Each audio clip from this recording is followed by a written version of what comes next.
un bon technicien parce que laataa muy ñëw Chelsea moo nekkoon Strasbourg te liggéey bu am solo ay performance am moo tax Chelsea hésité wul dem jëli ko mais nag Strasbourg ak Chelsea wute na le championnat anglais dafa compliqué et réussir na ses débuts parce que commencement bi nag Chelsea mi ngi doon football y avait du bon jeu et gisoon nañ ne que tamit productivité bi nga xamante ne indi na ko rapidement concernant li nga xamante ne moom mooy sa gestion tactique mais dafa am réaction boo xamante ne ji bi gis naa ko ci Gary Neville.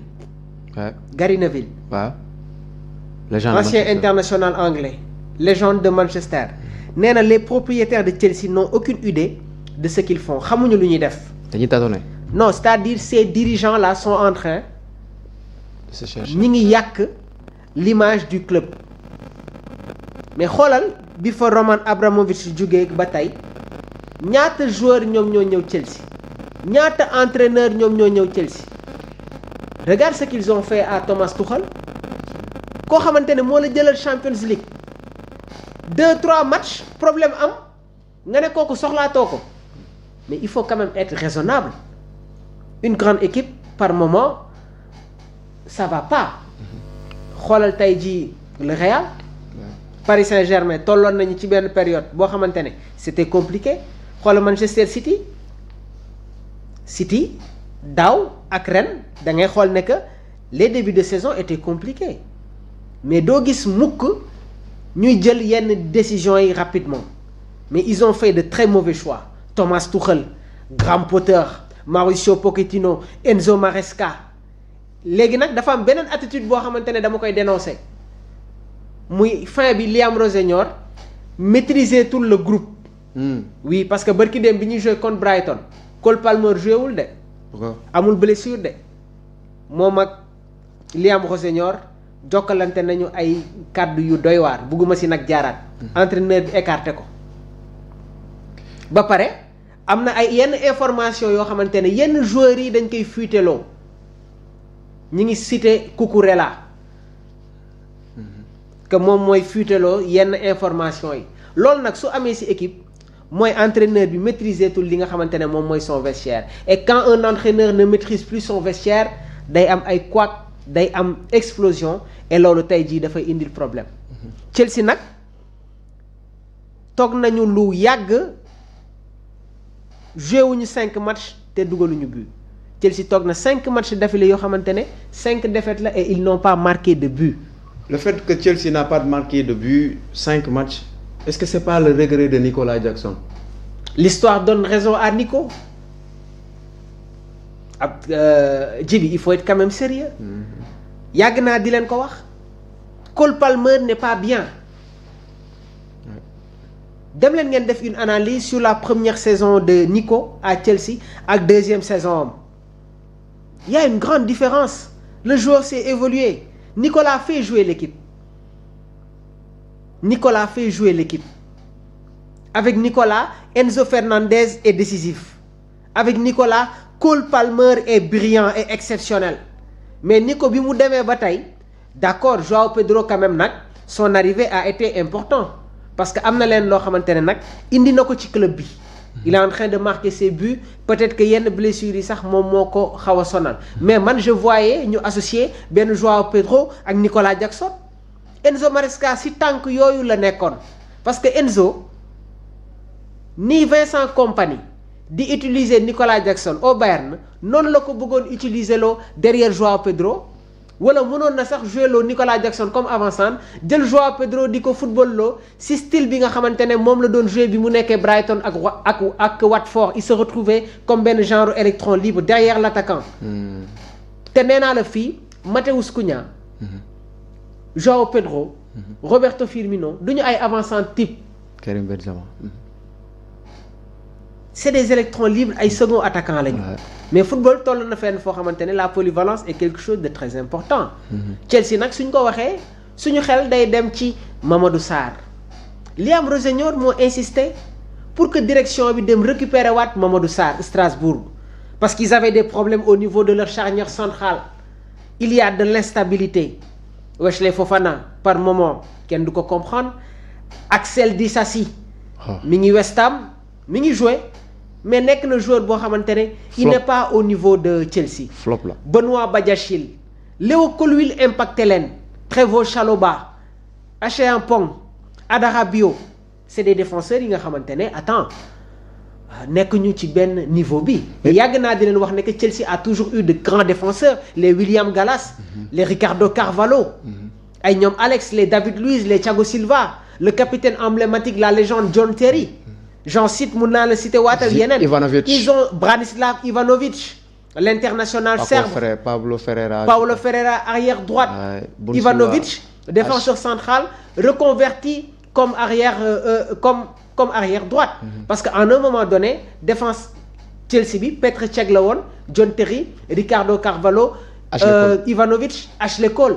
Au niveau du milieu de terrain, Michael Essien, Ballack, Frank Lampard, il y avait les Joe Cole, les Nicolas Anelka, ñoom Deco. John Obi Mikel. dañu mës non John Obi Mikel sax. C'était sur le banc en fait. moo tax ma ne la il n'est pas une légende. te nag man aujourd'hui j'ai de la déception venant de ce joueur-là. Il y avait Kalou. Il y avait Salomon Kalou. Il y avait aussi Belletti, ancien joueur du FC Barcelone. yaa ngi koy fàttaliku. ni Chelsea mosoon na am équipe bu baax. Il y avait aussi Jérémy Nguitap. Claude Makelele. André Shevchenko. Les Hernan Crespo. ñoom Didier Drogba. Ils ont joué à Chelsea. donc du équipe bu ndaw. créée en 1905. et depuis l'arrivée de Roman Abramovich équipe bi dafa nekk ci benn dimension. aujourd'hui Chelsea remporté nañu 2 Ligues des Champions. jël nañu deux Ligues des Champions sur les 20 dernières années.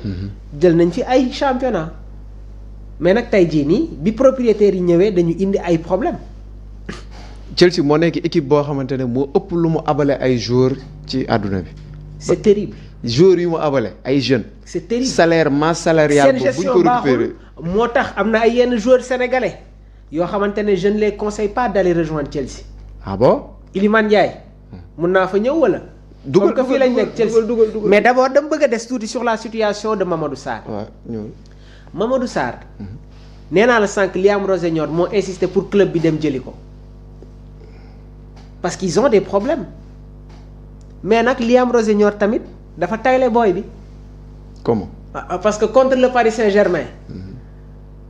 poste bi mu ko football loo Mamadou Sarr warul jouer foofu bi ñuy jouer finale. Coupe d'Afrique des Nations.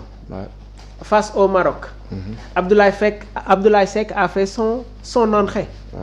Si bonne position le jouer. Si défense à 3 bi. Côté droite. Et pourtant Mamadou Sarr moo ko gën a agile. moo ko ëpp réaction. Mais parce que le jeune est beaucoup plus à l'aise au niveau de la charnière centrale. Mais man mënuma comprendre nga jël boy bi. joué ko comme arrière droite alors que si côté boobu noonu il y avait Visha Varatchelia. Certains diront que du erreur boy bi si erreur jugement la erreur jugement la et erreur boobu noonu tey jii nii mun naa ne moom moo ko indil ay problème te bu ñu fàtte ne tamit que Mamadou Sarr laataa ñuy dem si Coupe d'Afrique des Nations bi Emmanuel Emega gaañuwee moom moo récupéré le brassard de capitaine Strasbourg. Il était compétitif. mi ngi doon compétir il était régulier il avait du temps de jeu mais quand un joueur ne compétit pas est-ce que tey jii nii dina retrouver waat les mêmes sensations football dafa doy waar de. ça va très vite. te coupe du monde bi ñuy dem yàgg naa di leen wax ne que c'est une compétition complexe léegi nag man conseil bi nga xamante ne du moom laa koy lancer mais à son entourage mooy qu'il se concentre pas se ressaisir parce que aujourd'hui Chelsea naufrage collectif la te joueur bu toll ni Mamadou Sarr doo ko blâmer ci match boobu bi nga xamante ne joué na ko contre le Paris Saint-Germain parce que avant boobu les rencontres am na yeneen match yoo xamante ne ñëpp nangul nañu son talent. En équipe nationale du Sénégal malgré son temps de jeu limité à Chelsea dafa enchaîner 3 matchs. Mahmoud comme titulaire le Maroc face au Pérou face à la Gambie. Mahmoud dafa am fu ma d'accordul. oui. Nan la joueur bu mel ni Mamadou Sarr nekk jeune Chelsea moom ko ba pare. abal ko Strasbourg. waaw mu nekk vice capitaine Strasbourg. nekk champion d'Afrique di def ay performances yu exceptionnelles dem rejoindre club boo xamante ne moom moo ko moom certes mais mu dellu fa te en sachant que ne club bi mi ngi ci ay jafe-jafe te moom bu demee place titulaire am c'est pas du tout quelque chose te yow wax nga ko nee nga coupe du monde on a besoin des gens qui sont compétitifs. waa léegi Chelsea moom Mamadou Sarr. mais ci biir clause bi mun na ko récupérer saa bu ko neexee. waaw sauf si joueur bi su opposé woo. ba opposition mënul am. parce que le joueur est lié au club par un contrat. si li nekk ci contrat bi loolu la ñuy appliquer. si tey jii nii ils l'ont fait avec Trevoh Chalobah. ouais. Trevoh Chalobah Chelsea daf ko aal Crystal Palace Chelsea am ay problème am ay blessé ñu dem jëliwaat ko Crystal Palace. parce que Chelsea moo ko moom. ils l'ont fait avec Trevoh Chalobah te man bi mu joué contre Égypte laa ne mois de janvier problème yi nga xamante ne Chelsea am na ko au niveau de la défense centrale ils vont aller récupérer Mamadou Sarr te loolu ñëpp xamoon nañ ko te nee naa la Liam Rossignol moo insisté pour que Mamadou Sarr ñëwaat parce que moom moo ko yoroon Strasbourg donc bi ma jógee Strasbourg di ñëw Chelsea man awma si woon ay inquiétude parce que xamoon naa ne que entraîneur bi il compte sur lui.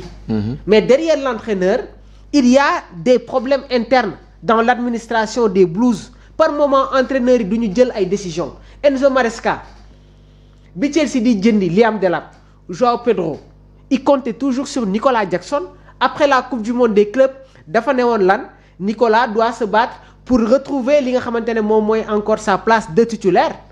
Après la ñu gis ne que sa communication a changé parce qu'il y avait une pression interne bi nga xamante ne jóge woon na sur les dirigeants des Blues. donc le problème de Chelsea est beaucoup plus profond que. c'est beaucoup plus profond. c'est pas des problèmes individuels mais c'est un naufrage collectif. problème yooyu nag yi nga xamante ne moo am ci administration yi ci yenn choix yi dafa impacté regarde ce qu'ils ont fait à Enzo Fernandez mais joueur. yàgg na wax man kat à l'avenir bëgg naa dem jouer fii avant Enzo Fernandez biir Chelsea am na ay joueurs yoo xamante ne ils avaient fait ce même genre de communication est-ce qu'ils ont été sanctionnés man nag lii moom ça ne peut pas continuer moo tax man gars yi suñuy wax ay Barça ay Real nee laay toogee parce que man Chelsea laay supporter ak Marseille